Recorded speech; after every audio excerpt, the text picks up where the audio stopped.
തൃശൂർ തളിക്കുളം തമ്പാൻ കടവിൽ കൂട്ടുകാരനുമൊത്ത് കടലിൽ കുളിക്കാനിറങ്ങിയ വിദ്യാർത്ഥിയെ കാണാതായി. തളിക്കുളം പത്താങ്കല്ല് സ്വദേശി വാലിപ്പറമ്പിൽ സലീമിന്റെ മകൻ നാദൃഷയാണ് കാണാതായത്. തൃത്തല്ലൂർ കമല നെഹ്റു സ്കൂളിലെ വിദ്യാർത്ഥിയാണ്. രണ്ടുപേരും കടലിൽ ഇറങ്ങിയെങ്കിലും തിരയിൽപ്പെട്ട് നാദൃഷയെ കാണാതാവുകയായിരുന്നു. മത്സ്യത്തൊഴിലാളികളും നാട്ടുകാരും ചേർന്ന് തിരച്ചിൽ നടത്തി വരികയാണ്. ഫയർഫോഴ്സ് ഉദ്യോഗസ്ഥരും പോലീസും ഒക്കെ സ്ഥലത്തെത്തിയിട്ടുണ്ട്.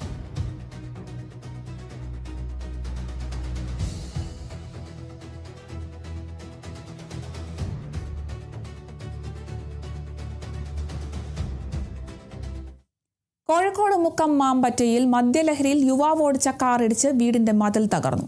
കാർ ഓടിച്ചിരുന്ന പുളക്കോട് സ്വദേശി അനീഷ് രാജുവിനെ മുക്കം പോലീസ് കസ്റ്റഡിയിലെടുത്തു. മുക്കം അഗസ്ത്യമൊഴി ഭാഗത്തു നിന്നും കുന്നമംഗലം ഭാഗത്തേക്ക് പോകുകയായിരുന്ന ഇന്നോവ കാറാണ് അപകട പരമ്പര സൃഷ്ടിച്ചത്. അഗസ്ത്യമൊഴി വളവിൽ വെച്ച് ആദ്യം ഒരു കാറിലിടിച്ച ഇന്നോവ നിർത്താതെ മുന്നോട്ട് പാഞ്ഞ് മാമ്പറ്റയിലെ ഒരു വീടിന്റെ ചുറ്റുമതിലിടിച്ച് തകർക്കുകയായിരുന്നു.